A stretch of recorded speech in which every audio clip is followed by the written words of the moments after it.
Hi guys, it's Kelly and I'm back with another video for my Casing Genius series, and today we are going to be using fresh cut florals and pretty peonies, both from W+9. I'm going to be later on using the hand lettered Think set as well. So you can see I already kind of started stamping here and I was trying to get my placement right. I'm using Unicorn pigment ink from Hero Arts, and then just a couple of different flowers and leaves from both of those sets. And basically what I'm going to do today is I'm going to color on top of the pigment ink with colored pencils. I think they call this technique black magic. I don't know. I saw Jennifer McGuire do it once, and then when I was at a retreat with my girlfriends back in October, my friend who's endlessly talented, Lydia Fielder, she did it as well. She was trying to teach me how to do it. I was too impatient.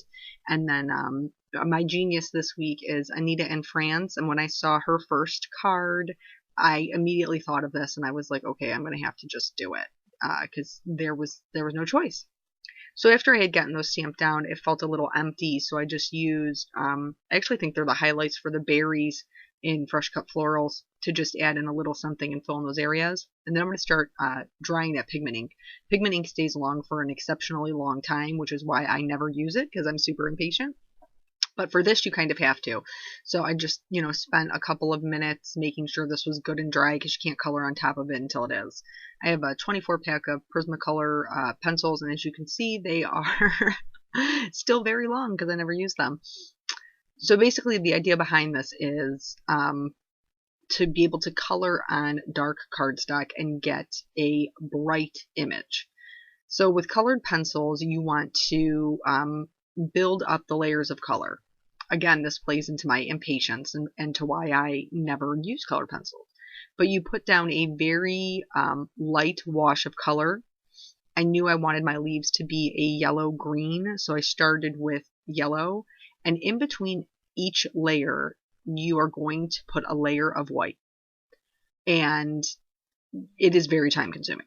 And now Lydia tried to tell me that this could not possibly be as time-consuming as my Copics are. I don't know. I guess maybe it just depends on which medium you practice more with. I felt like this took 100 years. It didn't. It probably took like an hour. But yeah, I just felt like it was very, very repetitive. And maybe it's just because I'm secretly in love with my Copics. I don't know. I thought the end result was super cool, so I would probably do it again. Maybe just not with so many images. So anyway, like I said, you're going to be adding the color, and in between each layer, you're going to be putting a layer of white. This is what's going to build up those layers of wax and give you a super smooth, it almost looks like it's glowing kind of finish. And for each one, the leaves, the roses, and then the peony, I used 3 colors. 4 including the white, but three colors and then the white. And I approached them kind of like I approached my Copics, where I did one layer all the way out to the dark, and then from the dark back into the light. I'm not sure if that's the way you're supposed to do it, but that is the way that I did it, because I remember back in October when Lydia was trying to teach it to me, I said I wasn't getting as smooth of a look, and she said, you need more layers, you need more layers, you need more layers. So I didn't want to cheap out on the layers. I wanted it to look like the way that it was supposed to look. So if you are a colored pencil person, this technique, if you haven't tried it, you should give it a go. You'd probably enjoy it very much. I will be retreating back to my Copics post-haste. Yeah, that just is what works for me. So anyway, I'm coloring on a Coal Mine cardstock. This is also from W+9. It's just a really good, cool gray color. And I've seen a lot of people do this on Craft cardstock or Nina's Desert Storm cardstock, and it's really beautiful on those as well. Craft and I have a love-hate relationship, meaning I love it on other people's projects and I hate it on mine. I just can't work with it. Just doesn't like me. I think I don't know. Maybe it's just the brown, because I'm a black person. I don't know. But anyway, so for this particular grouping of flowers, I showed you all of the coloring. So that way you could see every color and the way I approach the petals, the smaller flower versus the bigger flowers. And then off camera, I went ahead and colored everything else, because I had done it all on the video we really would be sitting here for 100 years. And while I like to think that you guys are fans of my coloring, I don't think anybody's that big of a fan of anybody's anything that you would want to sit there and look at it for 100 years. So I guess probably a couple of things that I had trouble with. I had a lot of trouble staying in the lines. Like I was coloring, I don't know, like my 2.5-year-old son. It just was difficult for me without that black outline to keep it together, man, to keep my stuff where it was supposed to be.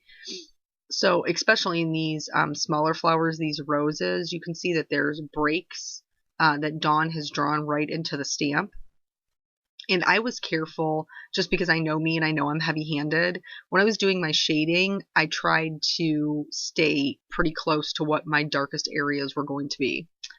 But anyway, back to not being able to stay in the lines. I covered a lot of those petal breaks just because, I don't know, apparently I'm a sloppy colored pencil colorer.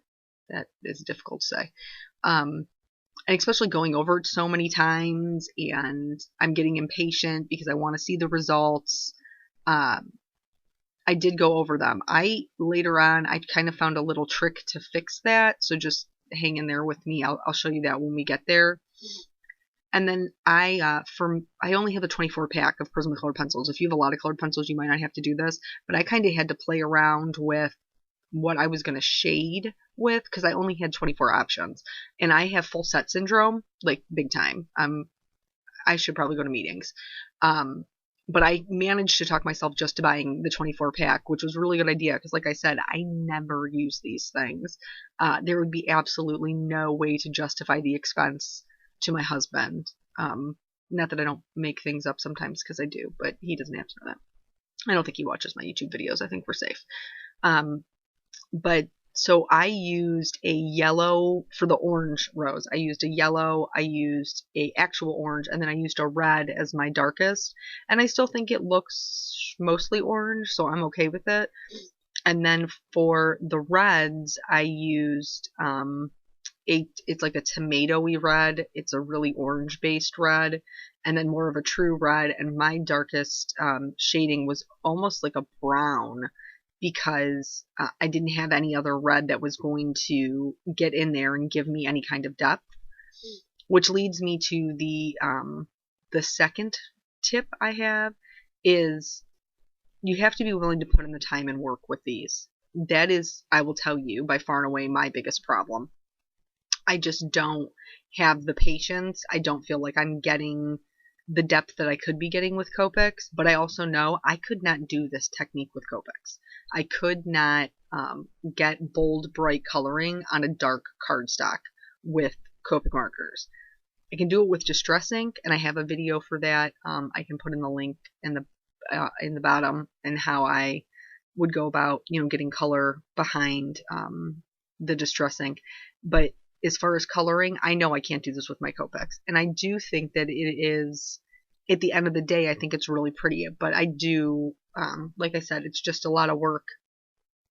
And there are some people like Lydia who just put the time in. And I remember this fish that she did.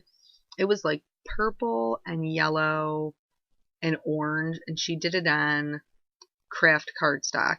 And that thing was like neon. I mean, it was so stunning. The way that she colored, I'm going to have to look up that Instagram photo. I don't even know if she did a post on it, but I know she did an Instagram photo, and I oogled that thing for probably a good 20 minutes because it was just so stunning. And I was like, I want to do that. And then I realized how much work it was. And now I don't know if I want to do it. But anyway, back to the whole point of this video, which is Casing Genius. The first card that Anita has I actually believe she did use Fresh Cut Florals from W+9, but she die cut them, and then she popped them up over a black cardstock with white heat embossing, and I absolutely love that because I'm a huge fan of bright colors with black cardstock. So that's how I got basically the main portion of the card. For her second card, she did some no-line coloring with balloons, which also, the Black Magic is no line coloring, so that kind of ties in there. And her balloons were red and orange and yellow. So I did take the pink from the first card, but I feel like that's okay, because I took the red and the orange from the second. And then she had a strip of gray on the side. And then in her third card, she also used more gray. But she had I don't know how to describe, I guess it's kind of like a dress with an empire waist where it sits like right underneath the bust.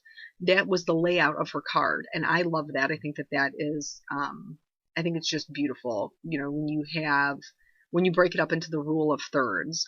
So you put your sentiment or your focal point at when you break the card up into thirds, you pick a corner that's when the squares meet. This is making no sense. I'm making no sense. But basically, if you drew lines, like grid lines, in your card, wherever the corners meet would be a third. So you put your sentiment there, and it balances your design. So with a empire style, or I guess that's what we're calling it, an empire waist style card, it automatically breaks it up into thirds because you have a larger portion on the top or bottom. In Anita's card, hers was on the bottom. I decided to do mine on the top, but I took that same layout. I just kind of scaled it down a little bit, so it looked more like the layout from her first card, where there's a large white border and then a darker focal point with some brightly colored flowers. So I am almost done coloring these, and I wish I had a little bit brighter pinks, but that's just not what was in my pack, so I made do with what I had. If I was going to do this again, I would probably run up to my local craft store and spend the buck or whatever to get a brighter pink color. I didn't feel like this had the same definition that the other flowers did, so I went back in and added more dark to it, just where, you know, it would be the darkest, and then I blended that out with the white again, but I didn't put any of the other pink colors over it. I just felt like it took too much away from, you know, defining each petal. Then I didn't want to leave those little dots white, so I decided I was going to color them in yellow. And then I also colored the center of the peony yellow as well. So, and both of them I blended out with the white just like I did everything else, so it would be all matchy-matchy. And then, like I said, I went ahead and colored everything else the same exact way. I just didn't record it. I cut down the card so it would be the size that I wanted it to be, and it ended up being 3 1/4 by 4 1/2. And then here I'm just going to add in a little bit of a shadow with my black colored pencil, and this is also how I'm going to put those petal breaks back in so it doesn't look as mushy. It looks a little bit more defined. I'm not pushing very hard because it is gray cardstock. It's not, you know, dark black, but it did help to give a little bit of definition. I'm telling you what I would have done for a black outline on this thing. I think it would have made them pop so much more, but that's not the technique, and I had to just suck it up and understand that it was still pretty anyway. So that's the completed piece. All of the coloring is done. And then for the sentiment, like I said, I wanted to do that empire waist style, but I didn't want it to be square. So what I'm doing is I am using the U, and the smaller sentiment are the best, and this is from I think it's Hand Lettered Thanks. Scripty Thanks. It's W+9. Thank you. And then I'm just heat embossing that with some white embossing powder. I don't even know what my brand is anymore because I just all dumped them in there.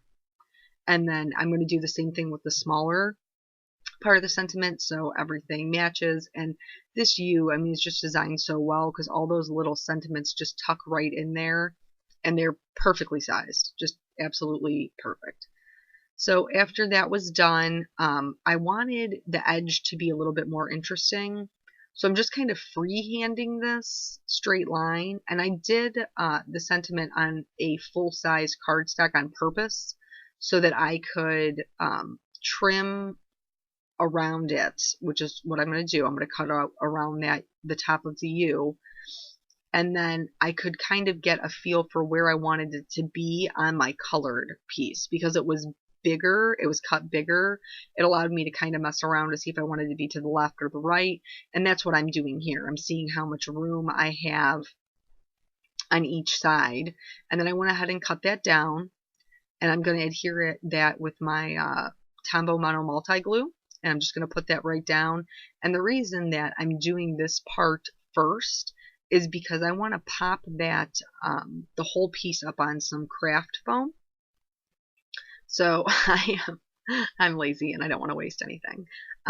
So this is I have some pink craft foam, and you can see I've already cut out of it. I don't even care. Like, I'm just haphazardly, I'm going to cut this thing out. It's big enough that my piece is going to stand up, and I am happy with that. It doesn't matter to me that it's not a full square. I feel like it'll make it through the mail just fine. So I'm going to put that down onto my stamped panel, and then I'm going to go ahead and adhere that to a A2 size card, which is 4 1/4 by 5 1/2, and it has a really nice wide white border, which I always love. And then, of course, can't complete a card nowadays without putting some clear sequins from Pretty Pink Posh on there. Also, I had gotten a little bit of white embossing powder next to the Are the Best, and I needed to cover that up, so sequins were perfect for that. This is some clear Wink of Stella, and I'm going to tell you the truth because of the wax. This almost just like sat on top of it. It didn't absorb like it normally does. So in the light, you can see the shimmer, but you can also see the lines of where I applied it. Didn't bother me any, but it might bother you, so just pay attention to that. I wish I would have done the bottom portion on more coal mine cardstock. I think it looks a little different with the black on the bottom and the gray on top. But at the end of the day, I did what I did, and I'm having to live with it. So thank you so much for joining me. I hope that you enjoyed the video, and I hope you guys have a wonderful day. Bye.